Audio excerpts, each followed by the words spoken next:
자, 그래서 우리 지난 시간에 1차원 충돌, 그 중에서도 완전 비탄성 충돌은 쉬운 거였는데, 이제 탄성 충돌은 비탄성 충돌인 경우에는 그 에너지가 보존되지 않기 때문에 마지막 상태에 두 개의 미지수가 뭐죠? 두 개의 최종 속력. 우리 그걸 구할 수가 없죠. 왜냐하면 식이 운동량 보존 하나밖에 없기 때문에. 그래서 거기는 두 최종 속력의 관계만을 구할 수 있는데, 탄성 충돌이다 그러면은 추가적인 보존 법칙, 운동 에너지가 보존된다고 해서 식이 운동량 보존 이외에 또 하나의 식이 더 있기 때문에 처음에 주어진 속력이 주어지면, 속도가 주어지면 마지막의 속도를 유일하게 결정을 할 수 있다는 거였죠. 그래서 우리 지난 시간에 아주 쉽게, 가장 쉬운 건 하나가 정지해 있을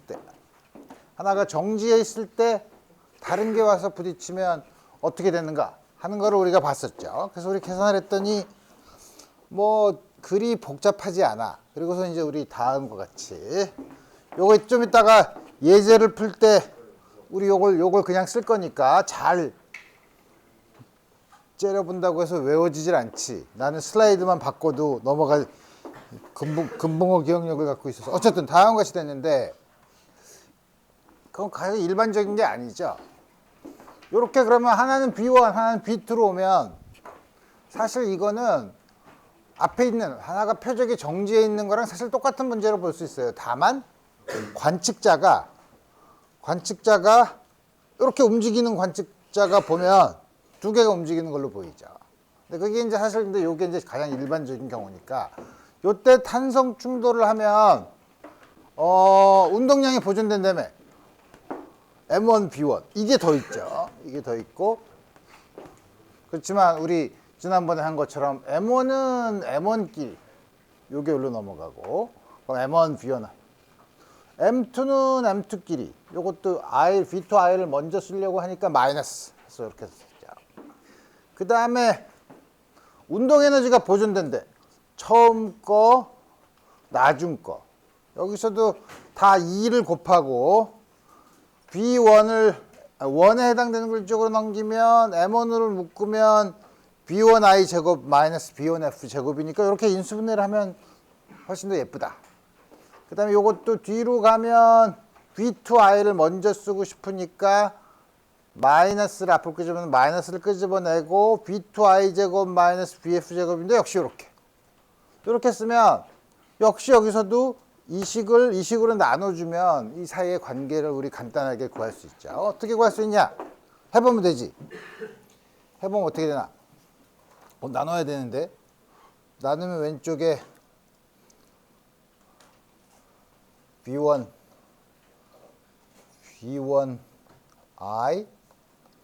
B1F는 지난번에 잘못 나눴나?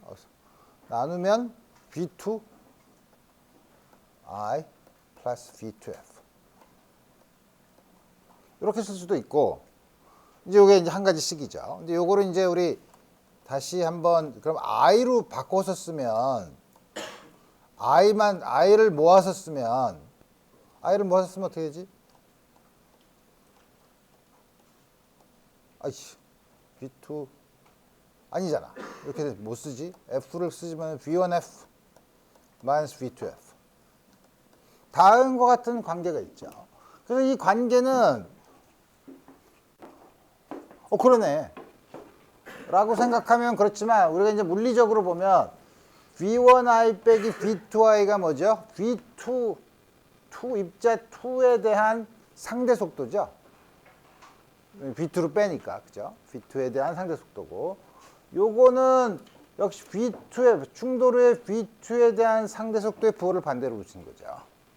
그러니까 1차원 탄성 충돌을 하면 여러분들이 상대 속도가 부호가 반대가 된다는 사실을 여러분들이 알 수 있는 거죠. 그거는 아주 쉽게 알 수 있고, 쉽게 알 수 있는 건 둘째치고, 이제 그러면 이제 계산해야 될 거 아니야.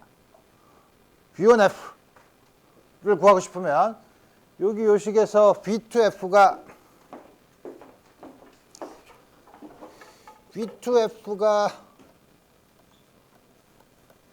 V1F 플러스 V1F I 내가 왜 또 거꾸로 썼냐? V2I로 쓸 수 있으니까 이걸 여기다 집어넣으면 마이너스 M2 V2I 마이너스 V2F. 마이너스면 이걸 빼줘야 되네. 그러니까 V2I를 빼주는 거예요. 2배의 V2I 마이너스 V1F 마이너스 V1I. 이게 뭐지? 이게 저거랑 같다니까. 그럼 우리 어떻게 되나? V1F에 대해서 묶어야 되는데 V1F에 대해서 묶으면 V1F를 전부 다 오른쪽으로 보내. 그럼 왼쪽에 마이너스 M1 V1F가 있으니까 오른쪽으로 보내면 플러스 M1 V1F 그 다음에 요게 M 앞에 마이너스 플러스니까 M2 V1F 나머지는 다 오른쪽으로 왼쪽으로 보내면 왼쪽에 뭐가 있는 거야? 마이너스 남은 게 M1 마이너스 V1 M1F인데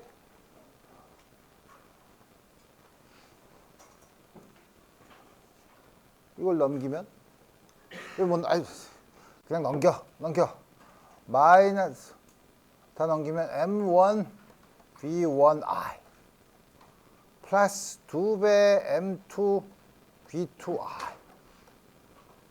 넘겼으니까 마이너스 VM2 V1I 그래서 이거를 다시 V1I랑 V2I로 묶으면 2 V1I 플러스 2배 M2 V2I 오 좋았어.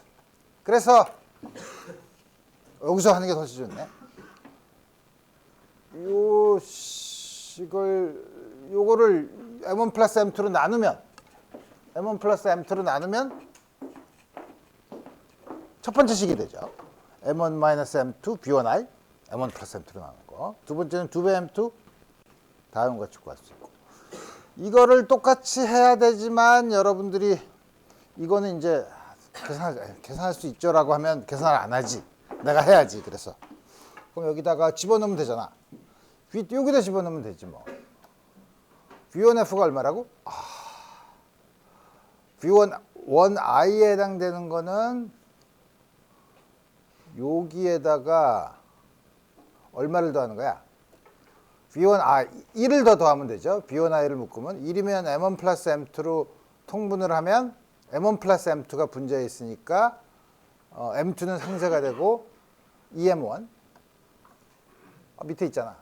M1 플러스 M2 V1I 그 다음에 여기다가 B2I를 빼면 되니까 여기서 B2I를 묶으면 앞에 있는 거에다가 1을 빼면 되죠. 1을 빼면 M1 플러스 M2분의 M1 플러스 M2를 빼야 되니까 플러스 밑에 답이 있네. M2 마이너스 M1 V2가 다음과 같이 해서 우리 복잡하지만 우리가 이게 가장 일반적인 경우에 다음과 같이 물론 가장 일반적인 경우니까 우리 지난 시간에 했던 간단한 경우가 뭐였죠? V2I가 0인 경우 우리 0이지 뭐. 그러면 요 앞에 있는 거 우리가 앞에 구했던 거죠. 오케이. 자 그러면 이렇게 무식하게 식만 쓰면 감이 안 잡히니까 문제를 풀어봐요.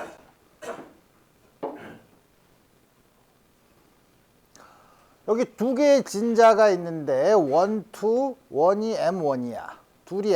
두 번째가 질량이 M2예요. 요거를 그래서 H1만큼 올렸다가 탁 놔요.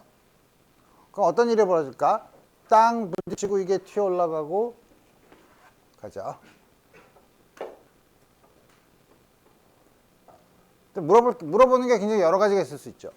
요 충돌한 후에 속도가 각각의 속도가 얼마냐? 그 다음에 충돌한 후에 다음번 충돌할 때까지 이게 얼마나 높이 올라가냐? 우리 이런 거 물어볼 수 있죠. 다만 충돌은 계산을 간단하게 하기 위해서가 아니지. 탄성 충돌이라고 해봅시다. 탄성 충돌. 그럼 이 문제는 어떻게 하냐? 여기서 충돌하는 문제를 다뤄야 되겠네. 그럼 여기서 속도를 알아야 되겠네. 속도를 어떻게 알지? 여기서부터 여기까지 올 때는 역학적 에너지가 보존되네. 여기서 역학적 에너지 보존을 써서 중력 포텐셜 에너지가 여기서 요걸 중력 포텐셜 에너지의 기준점으로 놓으면 전부 다 운동 에너지로 바뀌었을 때 속도를 구하고, 그러면 아까 구한 거에서 정지하고 있을 때 이게 부딪혔을 때 속도가 어떻게 되는지 알죠? 그 속도를 구하고, 그럼 여기 속도를 알면 이게 얼마까지 올라가냐? 여기 있는 운동 에너지가 전부 다 포텐셜 에너지가 되는 곳까지 올라가겠죠. 문제는 쉬워. 딱 나누고 나니까 이제 문제는 쉽죠. 그러면 1단계 여기서 M1GH1이 밑으로 다 내려오면 V1 제곱이 돼. 그러니까 V1은 스퀘어 루트 EGH1으로 오죠. 그럼 충돌 후의 속력은 V1F랑 V2F는 V1I는 좀 알고 스퀘어 루트 V2I는 0이지 뭐. 그러면 앞에 거를 싹 보면 M1 빼기 M2 V1F는 이거 쓰면 되잖아. 잘 기억해야 되는데 M1 빼기 M2 M1 플러스 M2의 스퀘어 루트 2배의 GH1. 나중에 여러분들이 저 숫자, 여기 있는 숫자를 다 집어넣으면 되죠. 얘기하다 보니 또 까먹었네. 이거는 그 정도는 이게 EM1인가? M2 스퀘어 루트. 알았어. 그러면 2가 얼마나 올라가냐? 이제 다시 여기서 역학적 에너지 보존 법칙. 이게 전부 다 중력 포텐셜 에너지로 가는 거니까 M2 V2F의 제곱이 2배 아니지. M2 G H로 간다고 하면 H는 2G분의 V2F의 제곱이죠. 그 V2F의 제곱을 하면 여기서 제곱을 하면 요거에 2G H1이 있으니까 2G는 서로 상쇄되고 H1 나머지의 제곱.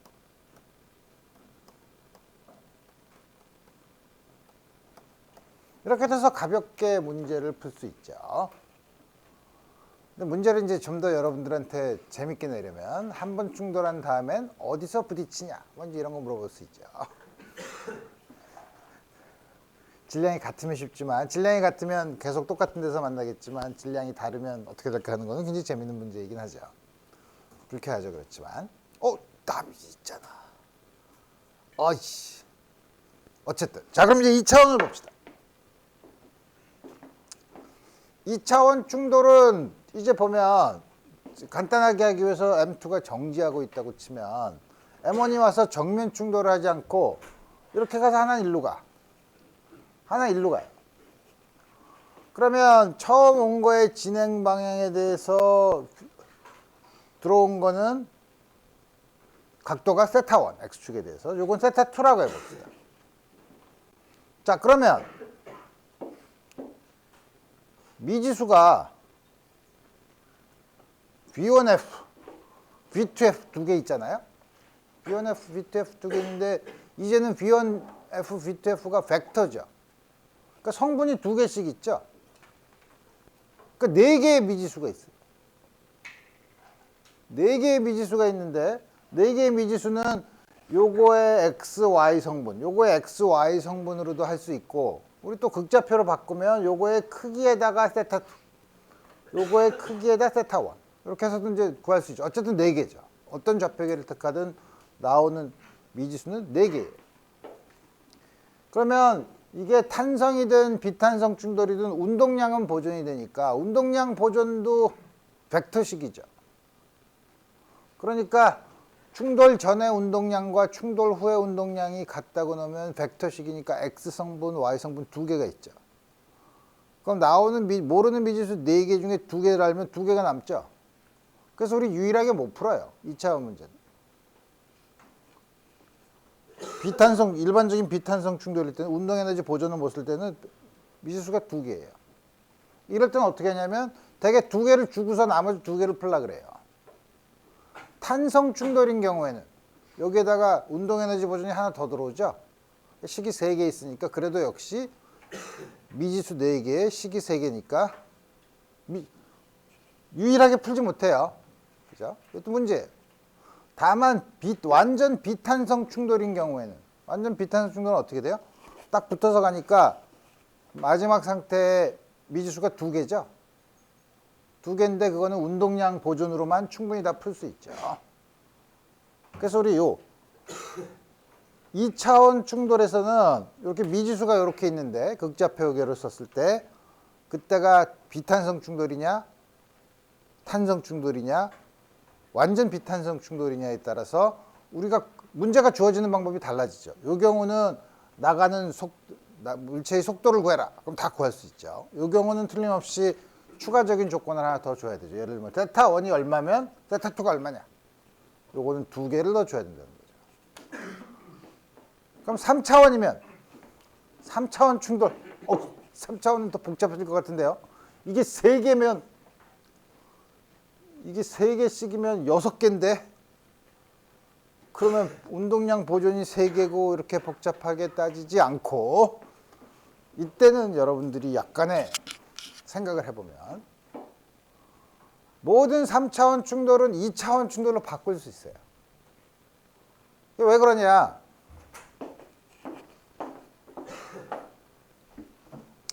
두 개가 들어와서 여기 있네.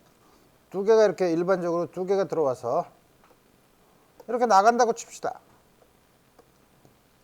나가면 일단 이건 제껴놔. 이건 일단 제껴놓고 이 3개만 보면 운동량 벡터 3개가 있어요. 이 3개는 항상 한 평면에 있도록 평면을 정할 수 있어요. 하나가 이렇게 좀 이거는 일직선상에 있고 뭐 하여튼 이렇게 있으면 여기 하나가 이렇게 튀어나오면 우리가 면을 이렇게 회전을 시켜서 요 3개가 한 평면 위에 만들 수 있어요. 그죠? 3개는 항상 한 평면 위에 만들 수 있죠. 네 번째는 그러면 이 평면에서 좀 이렇게 바깥으로 나오면 어떡하죠? 어떻게 되냐면 운동량이 보존됐죠. 운동량이 보존되는데 이 나오는 방향을 Z 방향이라고 하면 들어오는 운동량의 G성분은 없죠. 전체 운동량에. 나가는 거에 이거에 G성분이 없죠. 운동량에. 근데 나가는 거에 운동량의 G성분도 0이 돼야 되죠. 운동량 보존에 의해서. 근데 이게 0이면 이것도 운동량의 G성분이 0이 돼야 돼요. 그래서 우리가 3차원은 미지수를 생각할 때 우리 2차원을 했을 때 늘리는 것처럼 복잡하게 생각하는 게 아니라 3차원 충돌은 항상 평면을 잘 잡으면 2차원으로 들어올 수 있게 만들 수 있어요. 그러니까 항상 3차원도 2차원 충돌만 우리 생각하면 된다 이거예요. 오! 좋은데. 좋았어. 그래서 이게 항상 마치 무슨 뭐 숨겨놓은 것처럼. 그래서 첫 번째는 운동량 보존. 첫 번째는 X방향. 이게 X방향. 처음에는 이게 0인이고 이게 있으니까 M1, V1. I. 이거는 X성분은 M1, V1F의 코사인 테타 1. 이건 M2, V2F의 코사인 테타 2. 이게 같아야 되는 거죠. Y성분은 처음에 0이야. 그 다음에 X성분, Y성분, 이거는 음수 방향이니까 마이너스. 요거는 양수 방향이니까 그래서 요 2개의 식이 있죠. 그래서 아까 말한 것처럼 4개인데 2개만 있을 경우에는 비탄성 충돌은 다음 것이 2개의 조건이 주어지고 만약에 탄성 충돌일 경우에는 운동 에너지 보존을 하나 더 써서 다음과 같이 볼 수 있다는 거죠.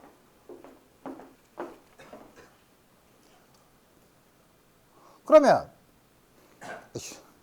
유일하게 풀 수 있는 2차원 완전 비탄성 충돌 MA가 X축 방향으로 BA로 오고 MB가 Y축 방향으로 BB로 와서 원점에서 땅 부딪혔다. 그러면 나가는 2개가 붙은 거의 속도는 우리 다음과 같은 충돌인 경우에 운동량이 보존이 되니까 처음에 여기서 그림을 그린 것처럼 질량 중심은 여기서는 질량 중심은 이 물체 붙은 거랑 똑같죠. 그러니까 이렇게 가면 처음에도 질량 중심이 있으면 질량 중심은 항상 요 방향으로 가는 걸 알 수 있어요. 좋았어. 그러면 X방향의 운동량 보존. X방향은 이거밖에 없네. MA, VA. 두 개가 붙은 거를 M을 MA 더하기 M, 전체 질량이라고 하면 그게가 X방향이니까 M, 이게 V라고 하면 MV 코사인 테타. Y방향은 MB, VB가 MB 사인 테타. 간단하게 될 수 있죠. 그러면 식이 두 개고 미지수가 두 개죠. 라지 V랑 세타만 구하면 되죠. 구할 수 있는 좋은 방법은 밑에 식을 위식으로 나누면 MV가 딱 상쇄가 돼요. 탄젠 테타. 밑에 식을 위식으로 나누는 거니까 이렇게. 여기 값은 물론 여기 요 값을 집어넣어서 탄젠 테타. 그럼 VB는 이거 아무데나 집어넣으면 되죠. 여기다가 M 사인 세타, 이걸 알면 사인 세타도 아니까 사인 세타라서 다음과 같이 집어넣어서 유일하게 우리 결정할 수 있다는 거예요. 근데 또 하나는 우리가 이제 숫자를 집어넣으면 우리 여기 있는 요 값에 대해서 숫자를 집어넣어. 더럽게 또 시속이네. 또 하려면 여러분들이 계산하면 또 다 미터 퍼 세컨드로 바꿔야 되는 그런 게 있지만 어이슈 어쨌든 그러면 비탄성 충돌 에너지면 이게 완전 비탄성 충돌 에너지면 달라붙으면서 틀림없이 운동 에너지의 손실이 있을 거예요. 달라붙으면서 뭐 둘 사이에 막 비비고 그러니까 열 에너지나 뭐 이런 걸로 방출될 텐데 그 에너지 손실이 얼마냐? 그럼 처음 거 뒤에 줄인 게 빠졌네. 단위가 줄이고 마지막은 요거 계산하면 되죠. 그래서 보면 다음과 같이 운동 에너지를 잃어버렸다라는 사실을 우리 여러분들이 확인할 수 있고 이제 그거를 응용하는 이제 여러 가지 문제가 있어요.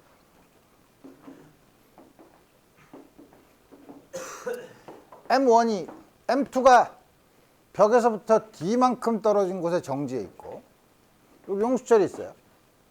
용수철 물론 내가 이렇게 과장돼서 길게 그랬지만 용수철의 길이는 그렇게 길지 않다고 생각해 봅시다. 이 D에 비해서. 그 다음에 M1이 여기서 V1I의 속도로 확 와서 땅 부딪혔다고 쳐봅시다. 땅 부딪혔는데 물론 여기 M1과 M2 다음과 같이 주어서 땅 부딪히면 여러 가지 일들이 벌어지죠. 하나는 부딪히면 탄성 충돌을 한다고 봅시다. 여기까지 이렇게 와서 여기서 탁 부딪혔다가 다시 이렇게 뒤로 튕겨 나오죠. 이 용수철이 이렇게 줄어들면서 힘을 가하는 순간이 시간이 좀 걸린다고 하지만 여기 아주 짧아서 여기 부딪히는 건 아주 순간적으로 간다고 치면 혹은 여기가 벽이랑 탄성 충돌을 한다고 해도 마찬가지죠. 그러면 땅 부딪히고 나면 M2는 여기까지 왔다가 가. M1은 먼저 생각해 봐야죠. M1은 부딪힌 다음에 M1과 M2의 크기에 따라서 이게 이렇게 갈 수도 있고 튕겨서 나갈 수도 있죠. 튕겨서 나가는데 그 두 가지 경우를 봐야 되죠. 근데 튕겨서 나간다는 게 M2가 더 크다는 거죠. M2가 더 크면 충돌 후에 V2의 속력이 어떻게 되나? 내가 이거 또 봐야 되나? 여기 있다. 충돌 후에 V2의 속력. V1. 오케이. 됐어.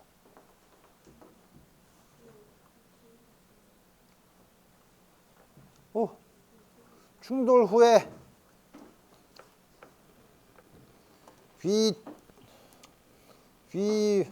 V1F는 V2F는 또 오니까 또 까먹었네. 이게 밑에는 M1 더하기 M2인데.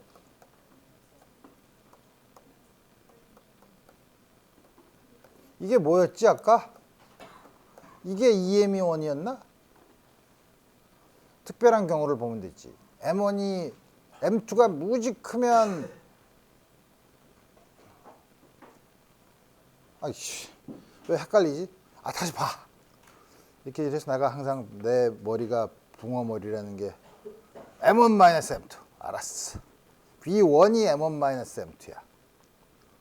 어느 게 M1-M2라고 그랬지? M1-M2 여기 2배 M1이죠. 근데 물론 지금 속도가 이쪽 방향이기 때문에 보면 여기서 튕겨 나오면 이렇게 오게. 이 V2F는 여기서 구한 V2F의 이제 부호가 반대가 되겠죠. 그래서 보면 만약에 M1이 더 커서 M1이 크면 M1이 크네. M1이 크면 계속 이쪽으로 오죠. 근데 M2가 더 크면 이게 더 크면 튕겨 나가죠. 튕겨 나가는데 M2가 더 크면 튕겨 나가는데 뒤에 게 쫓아와서 다시 한번 또 부딪힐까? 이제 이런 걸 여러분들이 이제 고민을 해야 되죠. 근데 그래서 이렇게 숫자가 주어져서 여기서 땅 쳤어. 그러면 충돌 후에 각각의 속력은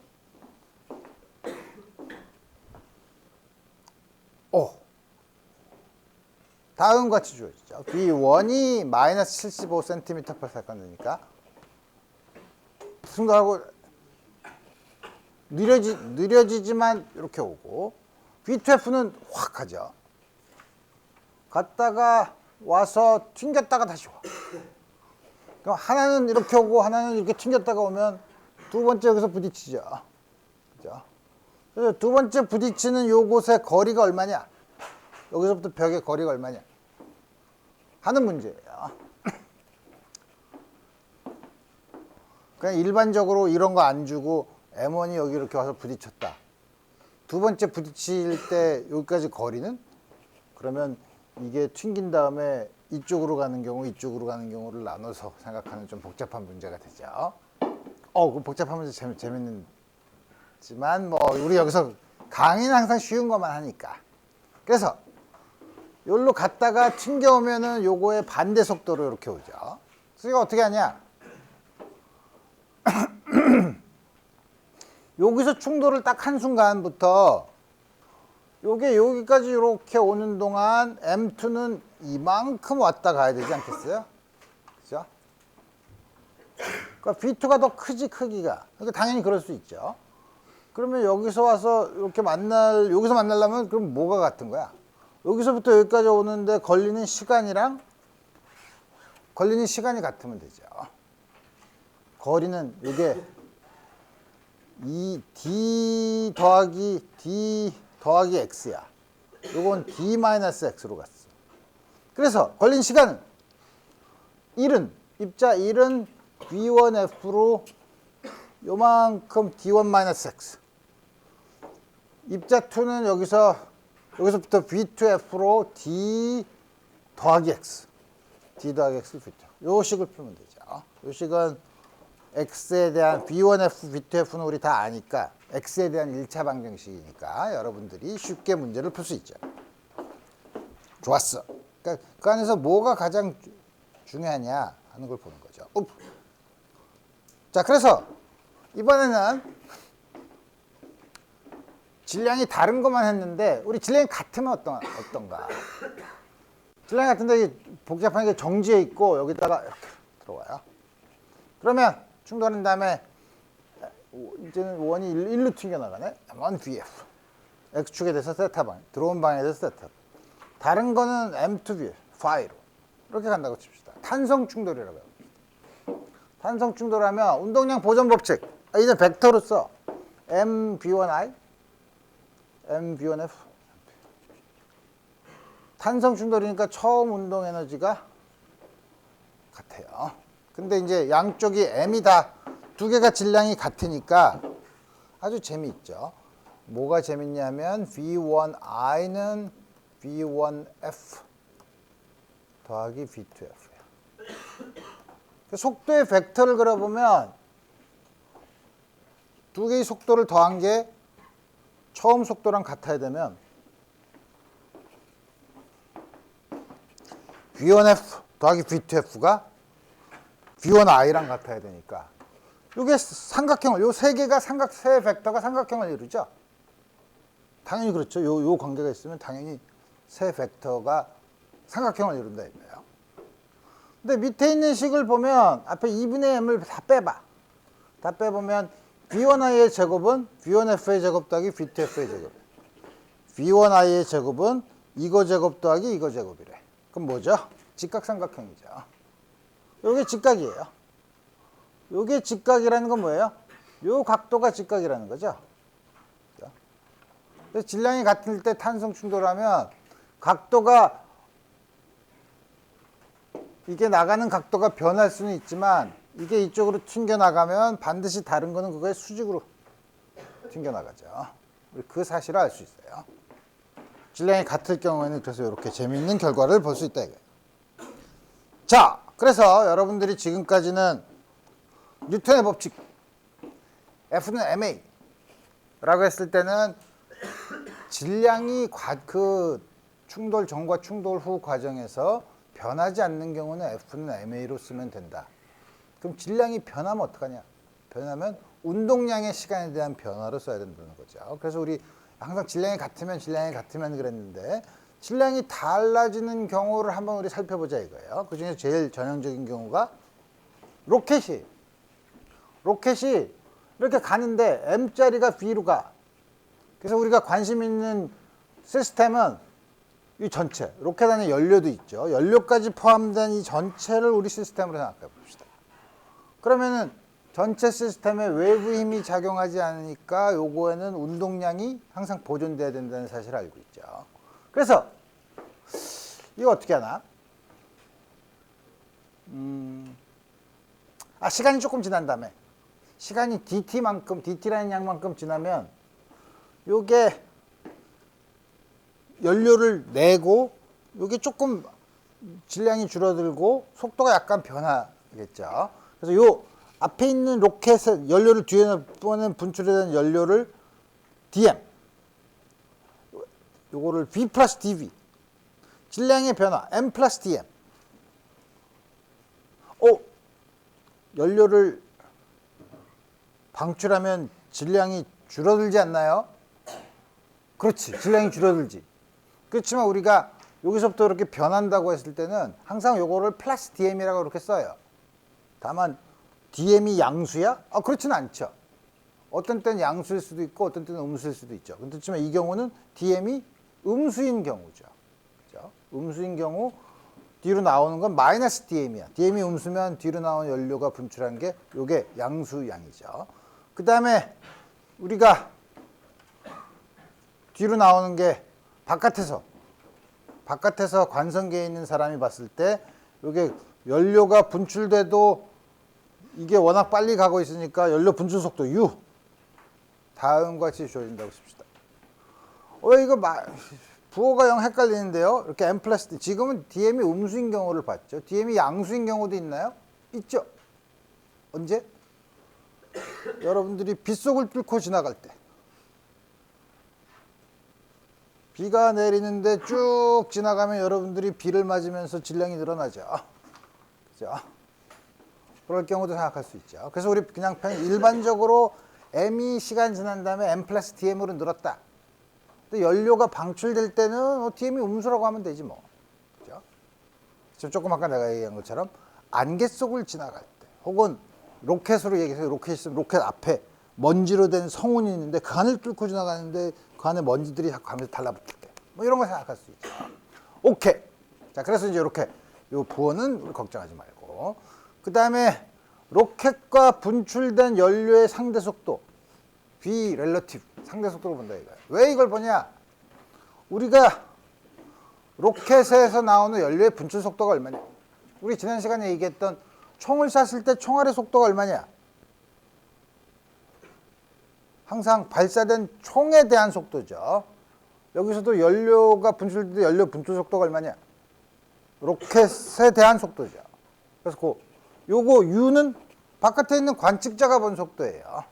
자, 그 차이를 구별해야 되죠. 자, 그래서 로켓의 속도는 연료의 속도에다가 요 상대 속도를 더하면 되지. 우리 당연한 얘기고 말로 하면 아주 간단하죠. 그래서 우리 식을 쓰면 요때 속도는 v 플러스 dv는 연료에 대한 상대 속도다 u를 더하면 된대. 따라서 연료의 속도는 v 플러스 dv에다 상대 속도를 뺀 거죠. 좋았어. 그 다음에 그러면 요 상태랑 요 전체가 시스템이면 요 상태랑 요 상태에서 운동량이 보존되니까 처음에 운동량 m 곱하기 v dt 후의 운동량 마이너스 dm짜리가 u m 플러스 dm짜리가 v 플러스 dv.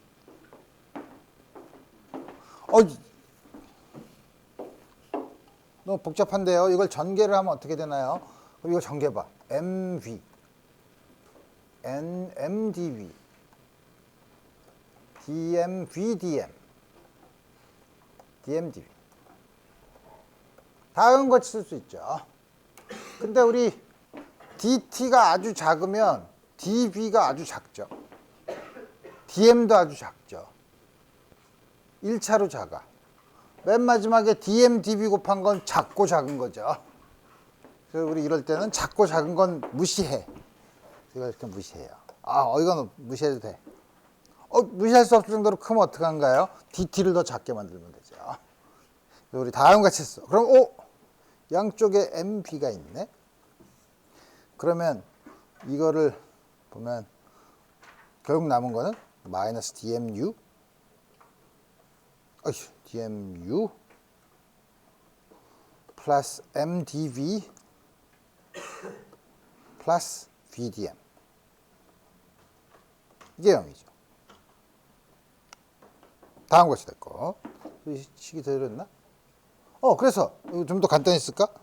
뒤에 있는 거 보면 dm으로 묶으면 이걸 dm으로 묶으면 이게 어떻게 되는 거야? dm으로 묶으면 v 마이너스 u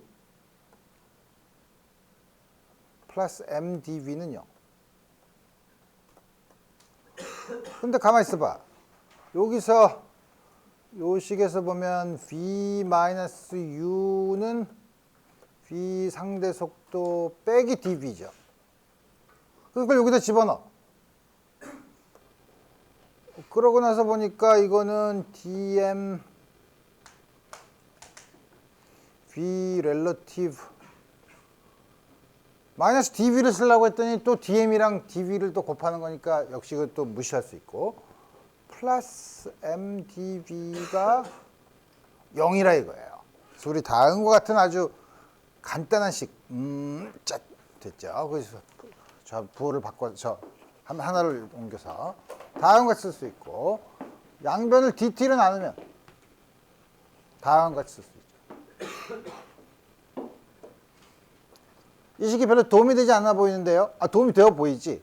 요거는 뭐냐면 m 곱하기 그 순간에 이게 뭐죠? 가속도죠. 왼쪽은 좀 더 해석하기가 어려운데 dmdt가 뭐예요? 단위 시간당 로켓의 질량의 변화율이잖아요. 시간에 대한. 그게 뭐야? 단위 시간당 연료를 얼마나 빼나가느냐 하는 거죠. 그 음수일 거예요. dm이 음수니까 dmdt는 음수일 거예요. 그래서 그걸 음수, r이 양수라고 마이너스 r로 놓자 이거예요. 그래서 우리 요거를 흔히 저걸 어떻게 측정하냐? 로켓을 처음에 연료를 할 때 로켓을 딱 고정시키고 밑에서 고정시키면 밑에서 막 튀니까 옆으로 딱 고정시킨 다음에 연료를 쏴. 그럼 단위 시간당 얼마나 나가나 하는 걸 볼 수 있죠. 그렇죠. 다음 같이 쓰면 요렇게 쓸 수 있죠. 요 관계가. 그러니까 뭐냐면 이 관계를 쓴 거는 물론 나중에 구하는 건 딴 거지만 이 관계를 쓰면 이제 질량이 변하더라고 하더라도 질량이 m인 순간 m 곱하기 가속도는 요양인 거죠. r 곱하기 v의 상대 속도. 다음 같이 주어진다는 거예요. 근데 그 속도를 어떻게 구하냐? 속도는 여기서 구해요. dv는 일단 이쪽으로 넘기면 마이너스 양변을 적분을 해. 처음부터 마지막까지. 이걸 적분하면 마지막이 VF 요거죠. 요걸 계산합니다. 오른쪽은 처음 질량이 MR, 처음 마지막 질량이 MF. 이거 적분하면 되죠. 어라, n분의 1의 적분은 로그 m이죠. V relative 로그. 부호가 밑에 있는 걸 먼저 썼죠. MI 나누기 MF로 썼죠. 그래서 보면 MF가 더 작죠. 그러니까 MI가 더 크죠. 처음에 연료를 다 뿜어냈으니까 MI 나누기 MF는 1보다 큰 양이죠. 그러니까 로그 하면 이게 1보다 큰 양이죠. 추진하면 가면은 로켓에서 연료를 방출하면 이렇게 로그 형태로 질량의 비율의 로그 형태로 속도가 늘어난다는 거죠. 그러니까 사실 굉장히 비효율적이에요. 그렇죠? 그러니까 속도를 2배로 이게 처음에 0인데 하여튼 예를 들어서 2배를 하고 싶으면 로그니까 엑스포넨셜 지수함수적으로 연료를 늘려야 돼요. 그러니까 안 좋죠? 그래서 요새는 그런 걸 잘 안 듣지만 3단 로켓 이런 거 하죠. 가다가 일부를 떨어뜨려. 연료 탱크만 떨어뜨리는 게 아니라 자꾸 떨어뜨려서 이걸 질량을 작게 만들어요. 그 질량을 작게 만들어서 그 다음에 자꾸 하죠. 그러니까 이게 뭐냐면 가장 무식하게 연료만 쏴서 로켓의 속도를 변화시키는 방법이에요. 자, 다 해봤으니 이제부터 구장의 내용은 다 했으니 이제부터 문제.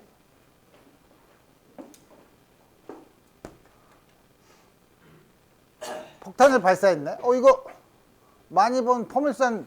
이거 우리 다 해봤던 거 아닙니까? 그렇지. 여기까지는 그렇지. 그래서 여기 제일 높은 데 올라갔을 때 이게 반으로 쪼개졌네.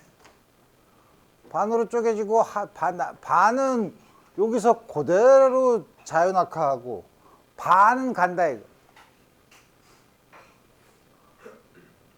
그러면 요 간 거는 속도가 얼마야? 그럼 이게 어디까지 가?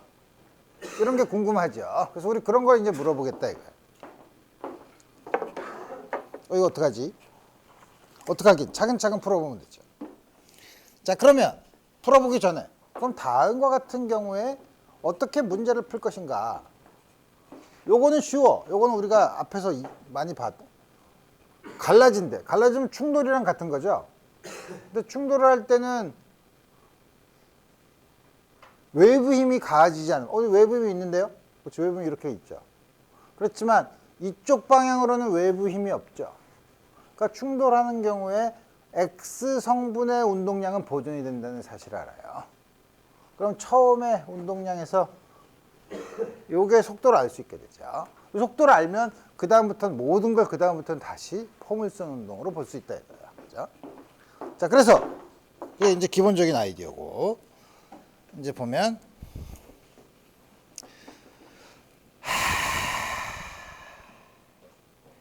X는 제일 위에 올라갔을 때 제일 높은 데가 언젠가? 제일 높은 데가 Y 방향의 속도가 0일 때잖아. 그 Y 방향으로는 어떻게 되죠?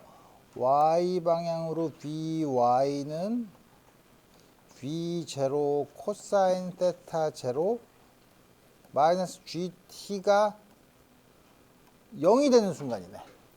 자, 그러니까 여기서부터 여기까지 이렇게 갔을 때 걸린 시간 T는 G분의 V0 코사인 테타 제로야. 내가 이걸 왜 구하나? 어쨌든 그러면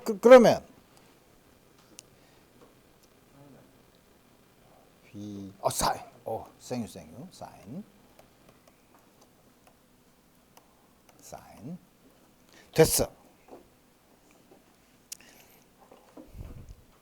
그 다음에 그럼 제일 높은데 여기서는 이쪽 방향의 속도가 0이고 이쪽은 없지만 그러면 여기서 이쪽 방향의 속도는 항상 V0 코사인 테타 제로죠.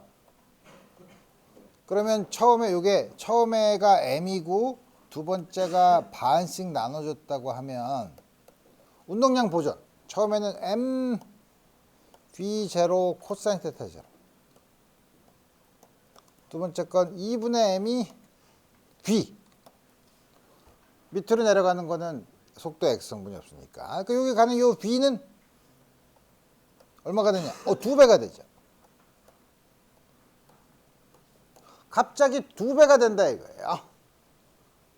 2배가 되면 이제 폭발한 직후에 가는 속도를 알았어요. 그럼 어디 가서, 여기서부터 어디까지 가서 떨어질 거냐? 어디까지 가서 떨어질 거냐? Y방향은, X방향으로는 속도가 늘어났지만 Y방향은 여전히 일정한 가속도를 가지는 운동일 거 아니에요?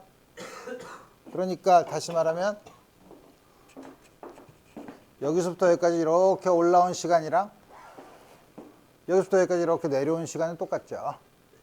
그러니까 여기서 간 요 시간만큼 간다는, 여기서부터 요 시간만큼 가면 떨어진다는 거죠. 근데 속도가 2배가 됐어. 그죠? 그래서 간 거리는, 요 거리를 R이라고 하면 R은 어떻게 되는 거야? T G분의 V0 sin 세타 0 에다가 속도 2배의 V0 코사인 세타 0. 그래서 G분의 2배의 V0 제곱 사인 세타 0 코사인 세타 0. 다음 같이 주어지고, 물론 처음 시작한 점에서부터의 거리가 얼마냐 그러면 이것까지 더해줘야 되죠. 이건 얼마인가? 이거는 뭐야? t에다가 반, 시간을 반을 거면 요거 반이겠지. 그죠? 이건 2배로 간 거고 요건 반으로 간 거니까. 그러니까 전체 거리는 얼마냐? 그럼 요거의 2분의 3배. 전체 거리는. 전체 거리가 전체 거리. 전체 거리. 수평 거리. 2분의 3배니까 3분의, 아니지, G분의 3V0 제곱 사인 세타 0 코사인 세타 0. 다음과 같이 우리 문제를, 뭐 처음에 볼 때는 무시무시했지만 생각해보니 잘 풀 수 있네.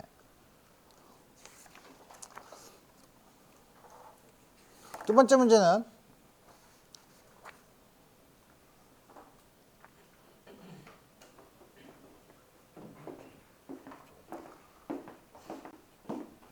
물 위에 배가 떠 있어요. 근데 배가 이렇게 가려면은 물살을 헤치고 가려면은 약간의 마찰이 있지만 마찰이 없다고 생각해요. 물론 마찰이 없으면 여러분들이 노를 저어서 갈 수가 없죠. 마찰이 없는, 마찰을 거의 무시할 수 있다고 했어요. 개가 여기 있어. 해변에서부터 개가 있는 데까지 거리가 D야. 그래서 여기서 그러니까 개가 꼬리를 흔들면서 쭉 왔어요. 얼만큼? D만큼.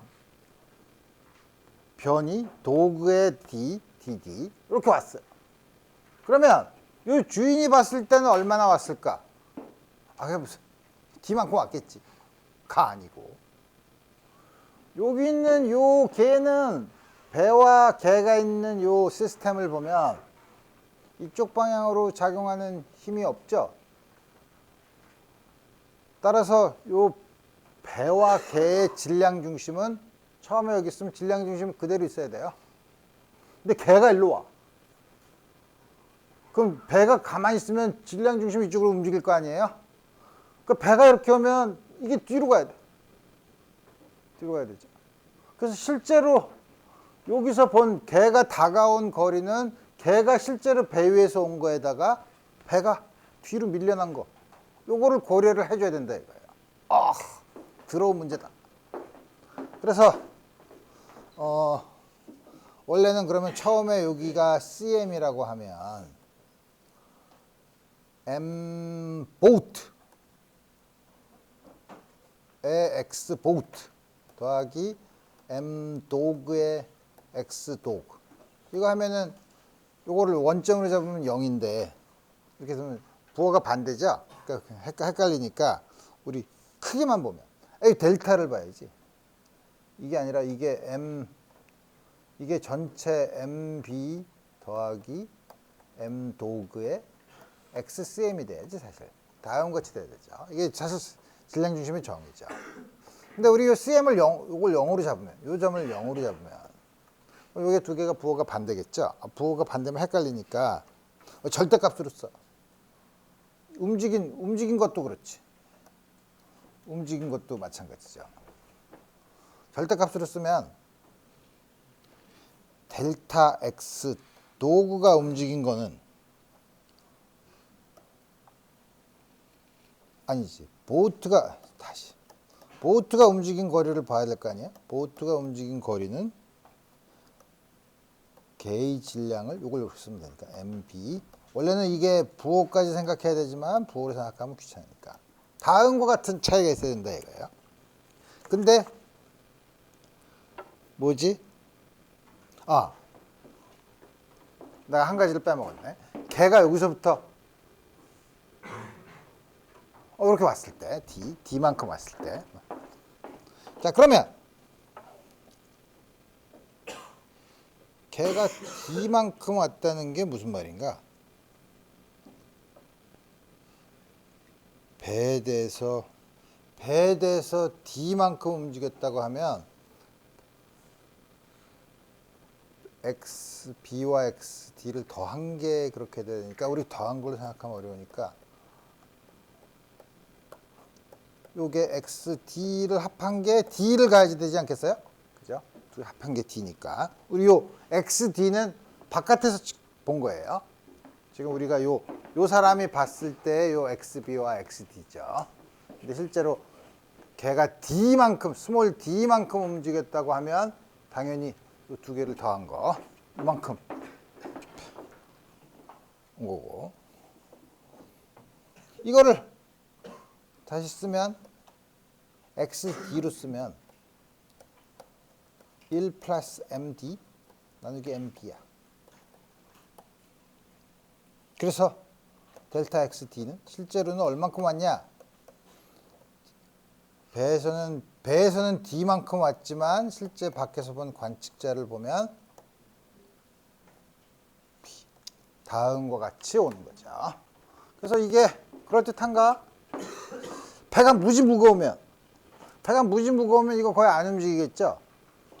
배가 무지 무거우면 이게 0으로 가니까 정말 D만큼 움직이는 거네. 그죠?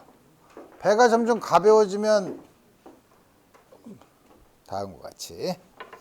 자, 문제를 몇 개를 해보면 되는데 이거는 여기가 마찰이 없는 표면이에요. 그 다음에 여기 운동 마찰 계수가 오른쪽은 뮤 라이트, 왼쪽은 뮤 레프트. 그래서 여기서 갑자기 이게 쫙 갈라져서 왼쪽으로 온 거는 여기까지는 처음 속도로 왔다가 쭉 와서 이제 마찰로 열을 잃은 다음에 결국 와서 추는데 DL만큼 오고, 오른쪽 거는 DR만큼 갔대요. 갈라진 질량의 비율을 구해라. 이쪽으로 가는 게 ML, 이쪽으로 가는 게 MR이라고 하면 딱 쪼개져서 ML, MR. 그래서 ML이 이렇게 여기까지 가고 MR은 여기까지 이렇게 왔다는 거죠. 와서 쓰면 그럼 어떻게 되냐? 가만히 있어 보자. 그러면 우리 잘 아는 것처럼 여긴 역학적 에너지 보존을 쓸 수 없지. 그렇지만 뭐 여러 가지 쓸 수 있죠. 뭐냐면 등가속도 운동을 하니까 마지막이 0, 처음 속도가 VL 제곱 마이너스 2배 뮤L MLG 마찰력 곱하기 간거리. 그러니까 VL 제곱은 요걸 쓸 수 있죠. 그럼 VR 제곱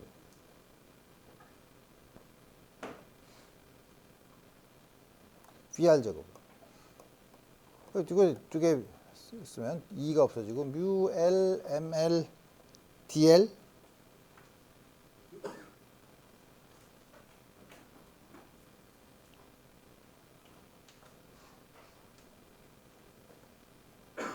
UR, MR dr이네. 뭘 하나 안 했지? 아, 깨질 때는 운동량이 보존이 되죠. 그죠? 운동량은 그럼 처음에 0이었어.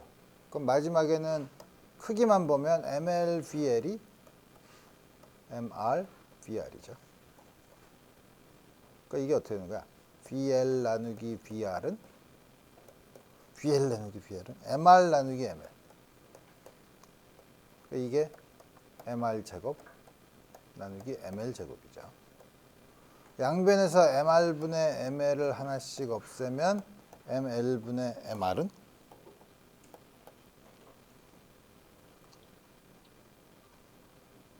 V 제곱. 아, 내가 잘못 썼다. 여기 ML이 없는 거네. 그죠? 가속도를 써야 되니까. 내가 잘못 썼어. 이게 없는 거야. 그러니까 이게 이렇게 제곱이죠. MR의 제곱은 UL, DL. 내가 가속도를 써야 되는데 모르고 힘을 썼죠. DR. 따라서 MR 나누기 ML은 스퀘어 루트 UL, DL, UR, DR. 오!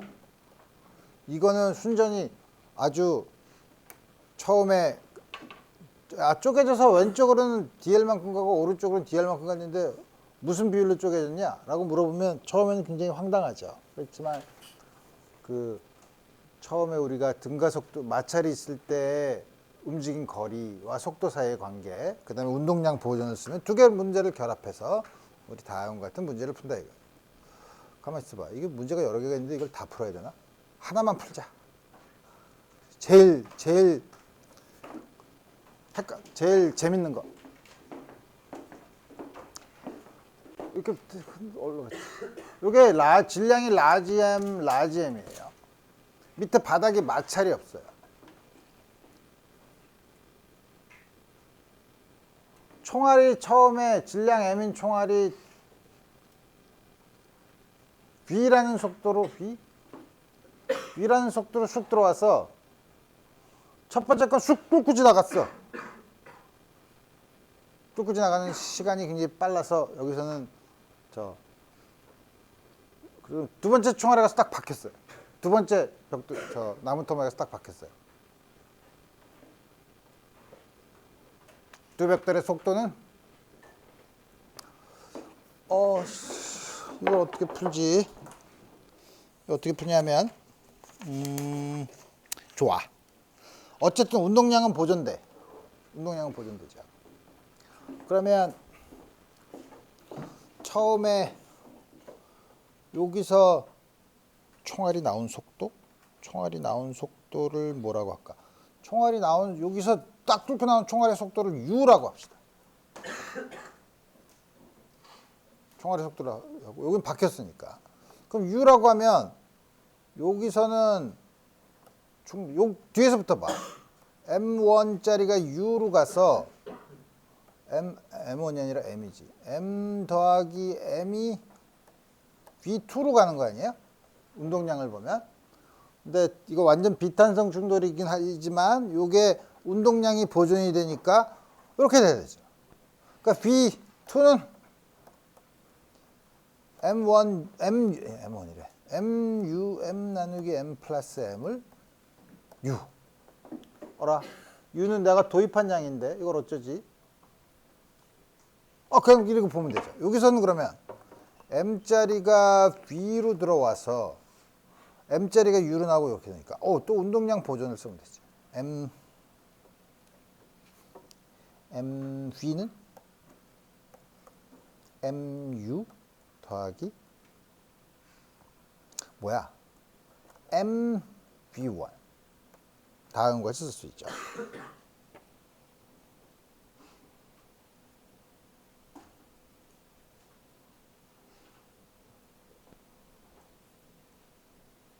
됐어. 그럼 됐나? V1 두 벽돌의 속도를 구해야 되는데 이거에서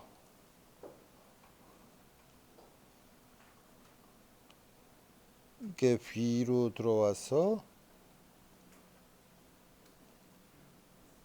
V2로 들어와서 다음 것이 됐어. V2는 U만 알면 되지. U는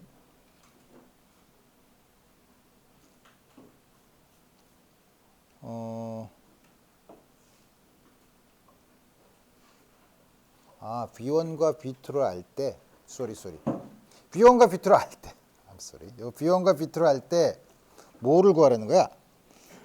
들어오는 속력. 요 속력 V를 구하고 싶어. V를 구하면 되죠. V1, V2를 알지. 미안. 내가 문제를 잘못 알았어요. V1, V2를 알아요. 근데 우리 요 V를 구하고 싶은 거야.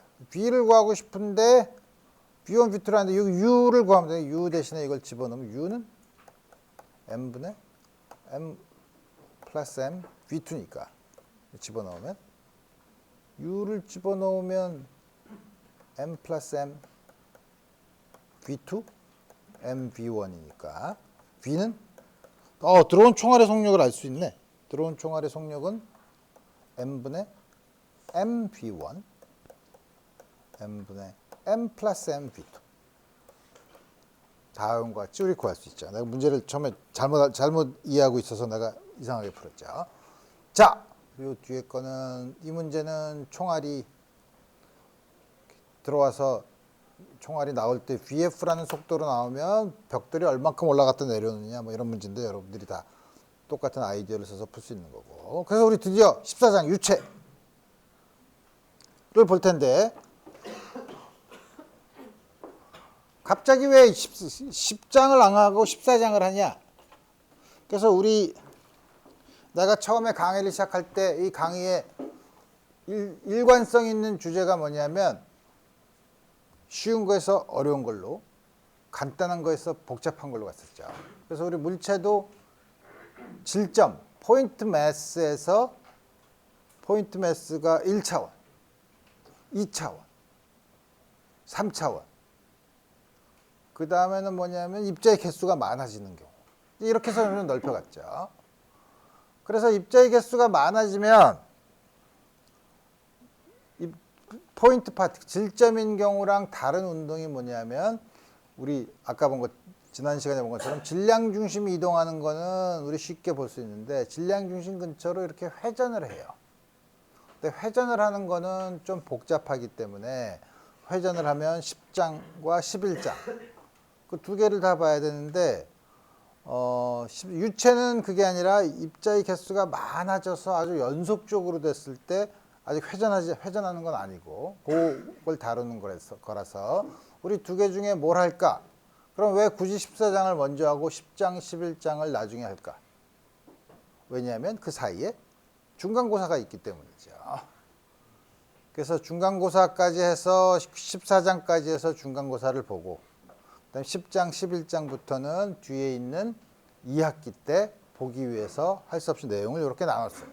그래서 중간고사 얘기가 나왔으니 중간고사는 4월 25일 이게 아마 화요일인 걸로 난 알고 있는데 화요일 맞지? 화요일 날 강의 시간에 근데 이제 학생 수가 요런 데 그렇게 촘촘하게 해서 보기는 어려우니까 조교가 아마 강의실을 두 개를 잡아서 나눠서 이제 할 거예요. 그래서 유체를 보기로 하겠다 이거예요. 자, 그래서 유체라는 게 뭐냐? 유체라는 게 뭐냐? 흘러가는 액체나 기체 같은 걸 유체라고 하죠. 액체나 기체를 유체라고 하나요? 그럼 액체나 기체라고 하지 왜 하필이면 유체라고 하나요? 왜 플루이드라고 하나요? 그래서 유체에 대한 정의가 있어요. 유체에 대한 정의는 뭐냐면 유체가 이렇게 있으면 유체가 있는 거랑 없는 거 사이에 경계면이 있죠. 경계면이 기체 같은 경우는 이렇게 있으면 다 퍼지지 않나요? 그렇지, 퍼지지. 그러니까 그걸 이렇게 용기 안에다가 담아 놓으면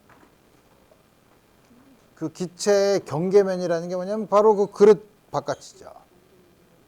액체는 그릇에다가 물을 떠놓으면 위에는 공기층이랑 접해져 있고 밑에는 그릇이랑 당겨져 있지만 어쨌든 액체나 기체와 그렇지 않은 부분에 경계면이 항상 있어요.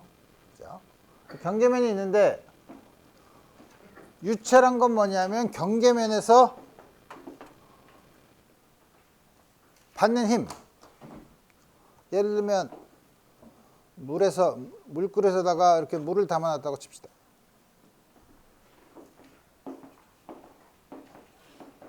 그러면 여기 작은 물덩어리가 있는데 이렇게 했으면 괜찮지만 왜 물을 담아놓으면 수면이 왜 이렇게는 안 있나요?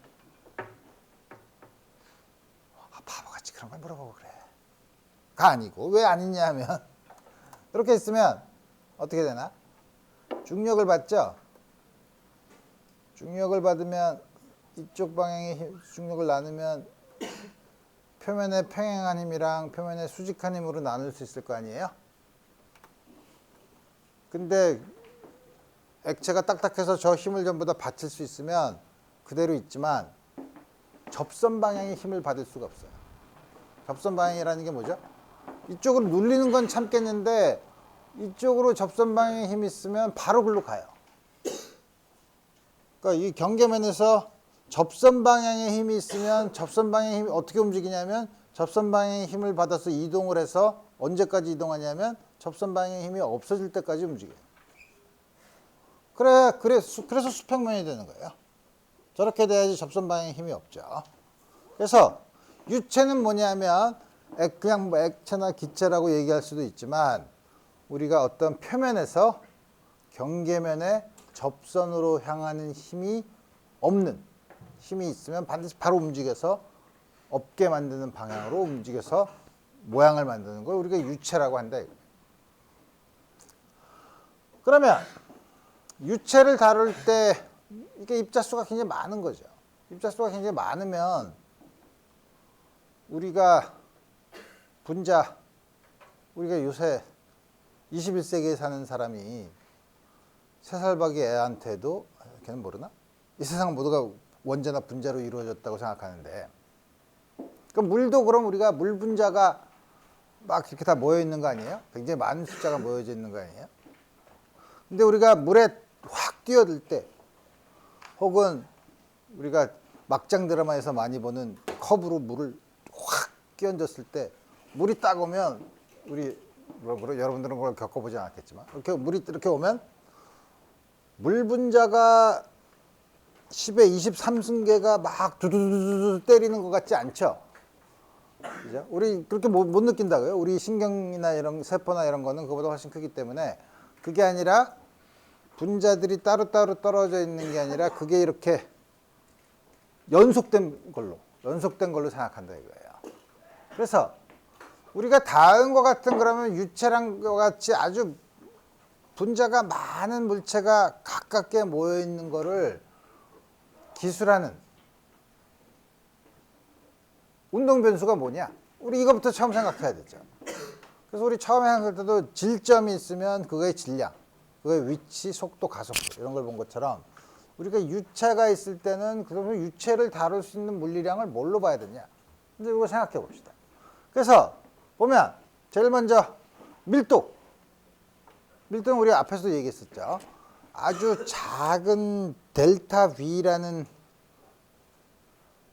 걸 잡았을 때 그 안에 있는 질량 델타 M. 그런 다음에 델타 V를 0으로 보내는 극한을 취하면 우리 그 한 점으로 될 테니까 한 점에서 변하는 위치에 따라 변하는 밀도를 구할 수 있죠. 물론 수학적으로는 델타 V를 0으로 보낸다고 하지만 물리적으로는 그럴 수 없죠. 0으로 보내면 분자는 크기가 있는데 그거보다 분자보다 작게 만들 수는 없잖아요. 그래서 우리 뭐냐면 이 델타 V는 아주 작지만 그 안에는 충분히 많은 물 분자가 들어있다고 생각해요. 근데 이제 균일하면 밀도가 균일하다는 거는 전체 질량을 전체 부피로 나누면 되죠. 자, 그러면 이렇게 밀도. 유체에서는 이런 밀도가 우리가 앞으로 다룰 양 중에 하나고, 그 다음에는 압력이에요.